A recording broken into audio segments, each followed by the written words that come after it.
Hi Aquarius, this is Jav. Welcome po sa ating channel. By the way, Aquarius, this is your Timeless Gabay Tarot Reading. Gamitin ang reading na ito bilang kabayin lamang. Tandaan ni Aquarius, ito po ay general reading.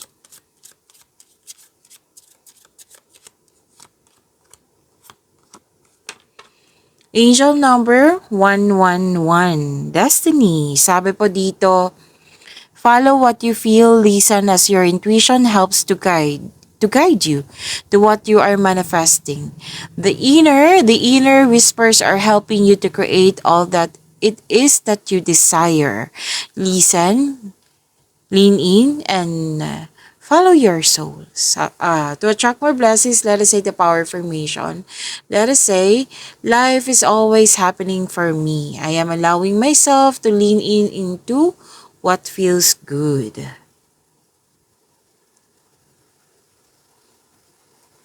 So this is angel number 111. Destiny. So this is a powerful sign na may spiritual awakening. Oo. At sabi dito na may alignment. This is new beginning also. Oo, manifestation din. That your thoughts are aligning with reality. Okay. So, sinabi ka sa dito na nasa right path ka. So, may alignment. So, keep your positive thoughts para yan yung ma-manifest nyo.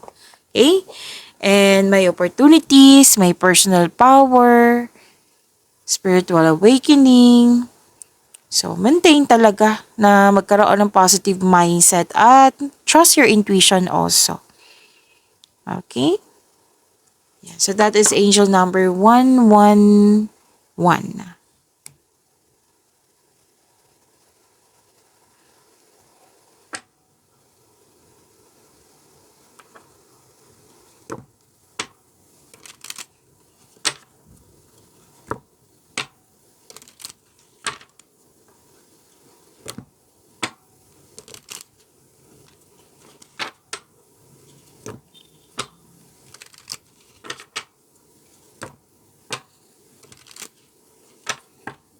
Aquarius.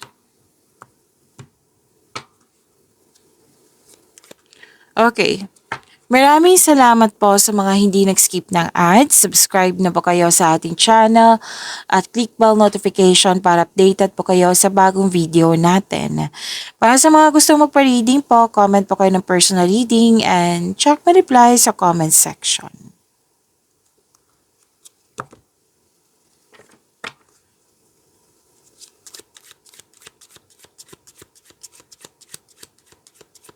Mga parating para kay Aquarius.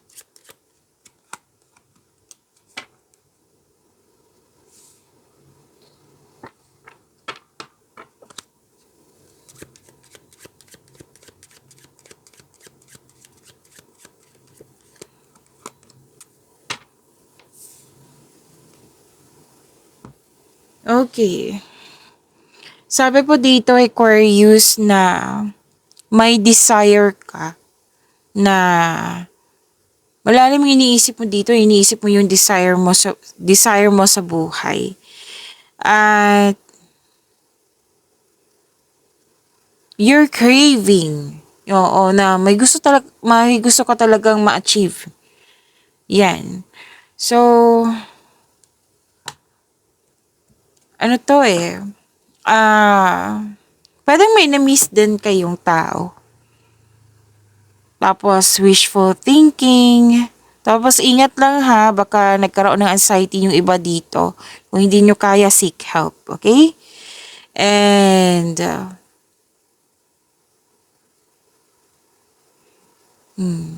so, wishful thinking Like, hindi mo siya makontrol, kaya nag-wish ka. Oo. So, sinabi nga kanina dito sa inyong angel number 111 na lumabas din siya dito na advice pa rin ng card nyo na ma-manifest mo tong mga desire mo sa buhay. Oo, kaya nga may sinabi kanina 'di ba na keep your positive, na magkaroon ng positive thoughts para yan yung ma-manifest nyo. Okay? So, repeating message yan. Magkaiba yung cards niya ha. At dito din. So, pay attention.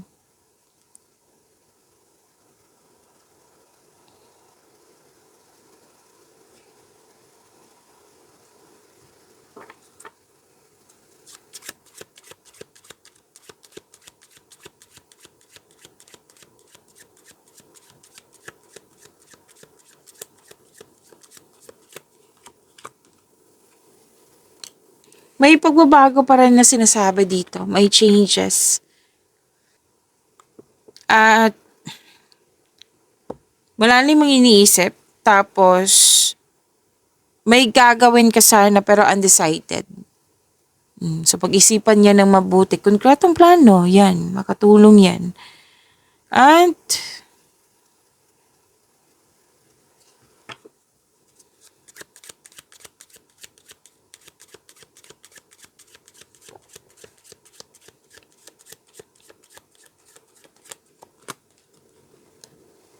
wow.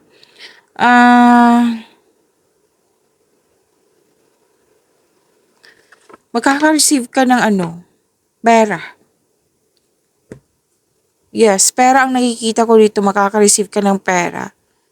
Raise ng allowance, kita, sweldo. May raise dito eh. Wow. Claim nyo po. Bonus. Makaka-receive ka din ng bonus. Pwede din may bibilhin ka at tuwang-tuwa ka dito. Bibilhin or nabili mo na. Kasi nakita ko dito, tuwang-tuwa ka sa nabili mo. At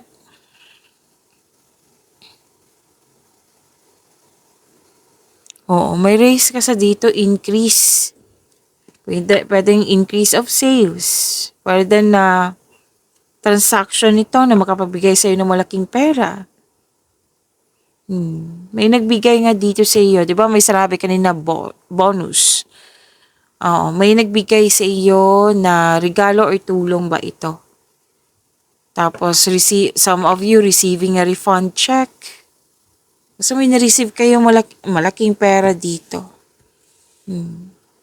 Wow, claim pa ha. Deserve nyo po iyan.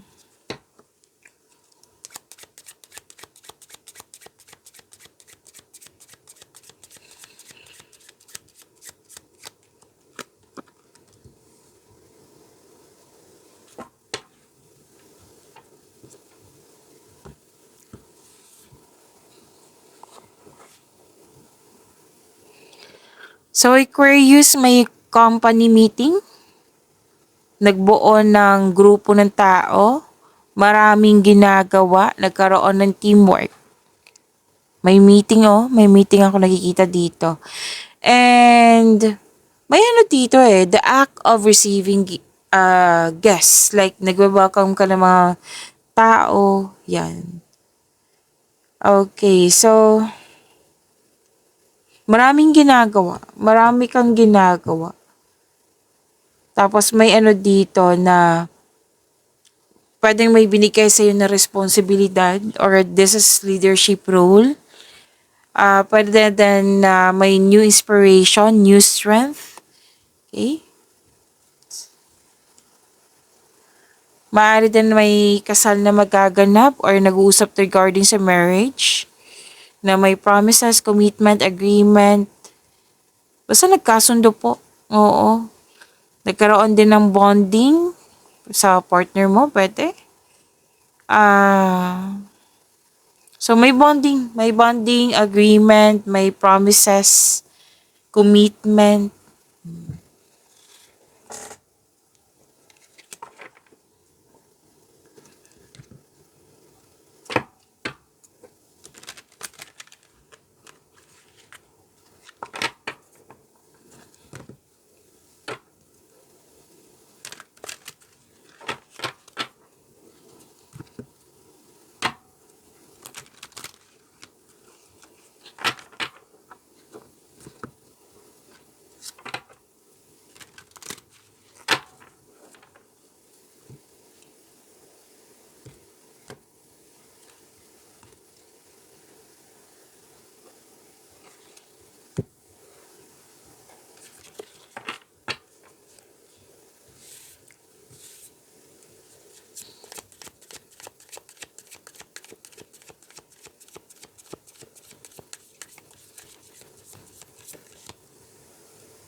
Energy, Aquarius.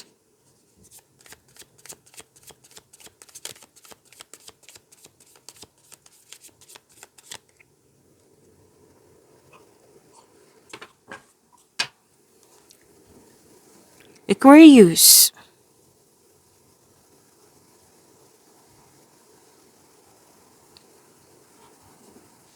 Okay, pagod. Pagod. O may nakita pa rin ako anxiety dito, Aquarius. Or stress. Lumabas siya kanina dito. So, sabi ko sa inyo kanina, di ba, na seek help kung hindi kaya. Kasi ano dito kailangan ng tamang panahon sa sarili. Like time for reflection. Tamang tulog, baka kulang yung tulog mo. Okay?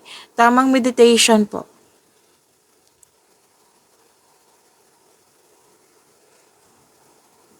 Kung hindi na maganda yung pakiramdam, okay, so sabihan mo yung mga taong malapit sa iyo.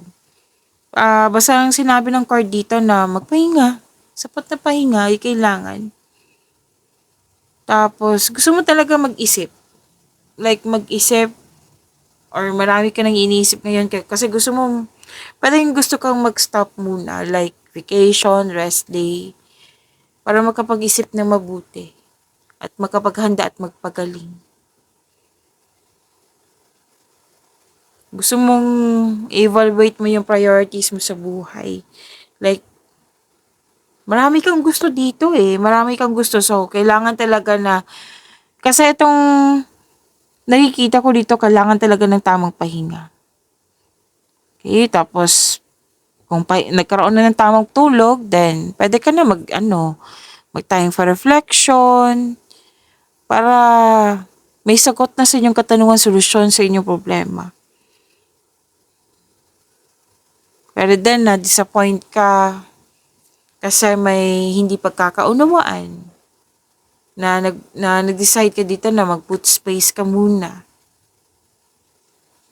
Kasi ang pagpahinga po, Aquarius, nagkapagbigay ito ng increased productivity and a healthier mental state. Okay? Again, kung pagod, magpahinga. Tamang pahinga po. Kung hindi kaya yung mga iniisip mo, pahinga muna. Kung kailangan nyo ng kausap, then go ahead. Okay?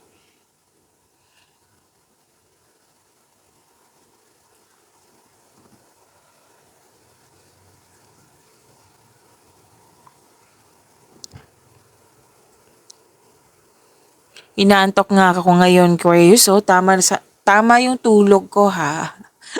Tama yung rest day ko. Rest day ko, I think, 2 days ako kasi kailangan talaga magpahinga. Ngayon, inaantok ako. So, I think this is your energy. Okay, Aquarius, you're very inspired in doing some action. Nagkaroon ng concentration. Oo. Okay. Mukhang may gagawin kayo dito na kailangan ng gumawa ng konkretong plano para makapag-decide ka. Kasi dito sinabi kanina, 'di ba, undecided. So sinabi naman ng card nyo dito sa inyong tarot cards na makinig sa inyong intuition.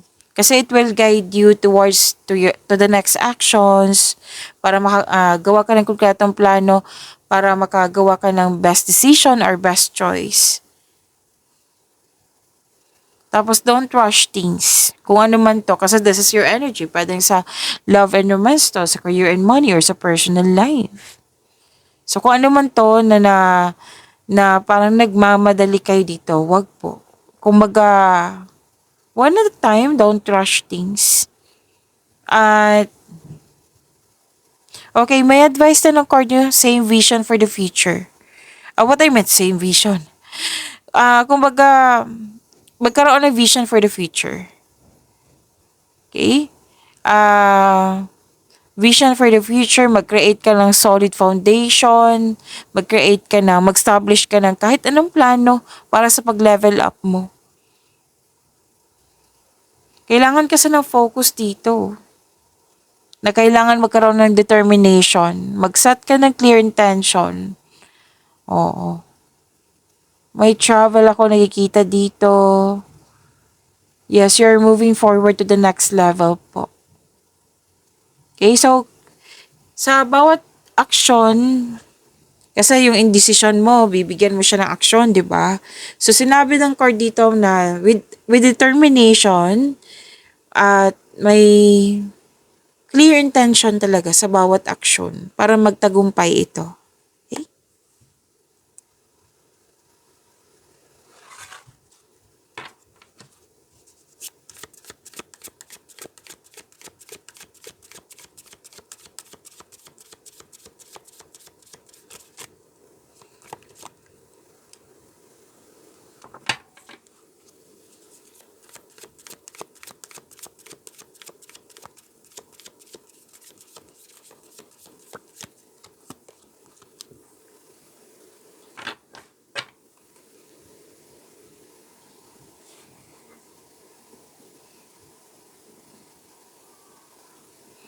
Sa career and money niyo po, may may nagkasundo dito o partnership. Pwede din business partnership to. Pwede din isang tao na handa kang tulungan. May job opportunity ako nakikita dito. Maliban sa kasosyo, may job opportunity ako nakikita dito. So any kind of opportunity, sabi ng court na i-grab mo. At kasi may nakita ko dito financial growth sa itong opportunity na binigay sa iyo. Basta wag mong kalimutan na sinabi dito sa inyong energy na planuhin ng mabuti at sipagan sa araw-araw. Okay, makakatanggap kayo ng magandang balita.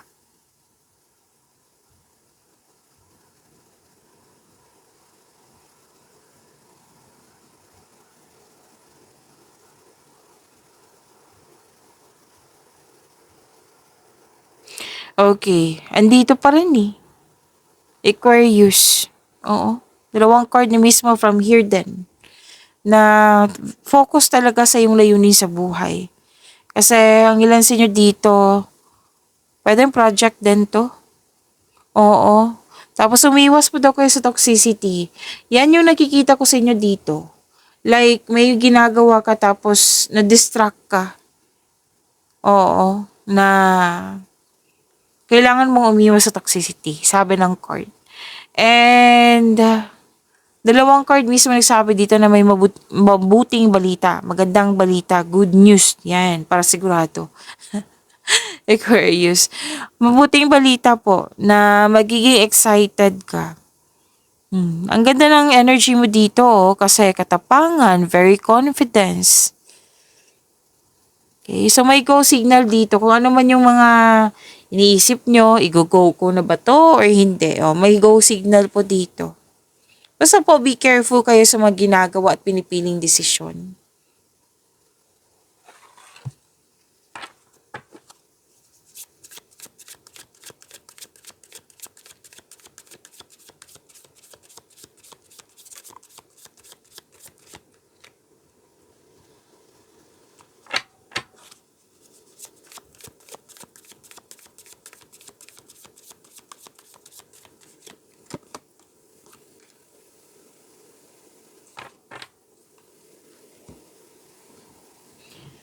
This is about love, life, self-love, partnership, and romance. By the way, Aquarius, huwag niyo kalimutan na mag-subscribe sa channel natin at click yung bell notification para updated po kayo sa reading natin. At huwag niyo kalimutan din na may February video readings kayo. Marami po yon. Andito lang po sa channel natin. Scroll down niyo lang po hanggang sa magkita niyo yung February po. Marami po iyon. Okay, baka may oras kayo.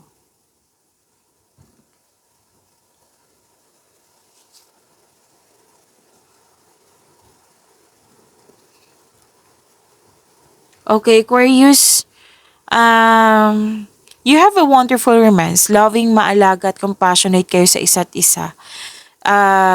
Pwede din ito yung parating sa inyo, sa mga single dyan, na marunong magbalanse sa kanyang emotion. Tapos may nakita ko dito nanganak, nag-alaga ng baby, mga bata, nagkaroon ng time sa mga bata, sa family.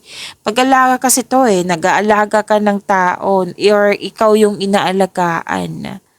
Single ka man, may relasyon sa buhay, mag-asawa po.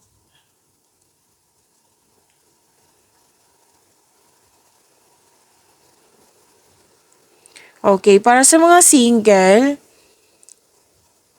guarded ka dito. Aminado kang guarded. Na gusto mong pumasok sa buhay ng pag-ibig pero guarded ka. Sabi ng card, try to fix and forgive yourself first. Okay? Para fair sa iyo, fair din sa bagong pag-ibig po, bagong tao sa inyong buhay. Okay? Para sa mga mag-asawa, sa mga relasyon sa buhay sa mga relasyon sa buhay mag-asawa, yan. May concern ka sa mataas ang ego, pride. Nakaramdam ka ng pagod pero hindi ka na masusuko dito. So, advice ng card, subukang magkaroon ng time sa isa't isa. Mag-usap at magkaroon ng adjustment. Okay? At, okay, mag-uusap kayo. Mag-uusap kayo at magkakaayos. So, be open. Kailangan mag-i-open mo tong concern mo na nakikita ko dito. So, excited ang ilan sa inyo dito na magkaroon ng, okay, may nakita talaga akong maniligaw dito or niligawan mo na very excited. So, huwag kayong magmadali, take things slow. Tapos, sa mga relasyon, sa buhay mag-asawa, yan nga, may mag-usap. May pangyayaring aminan. May proposal. Oo, pwedeng project or proposal, literal na proposal ito. Okay, so wedding bells is coming. Yan po, pag-imanin niyo po yung blessings sa binigay sa inyo, Aquarius. See you tomorrow. Maraming salamat po.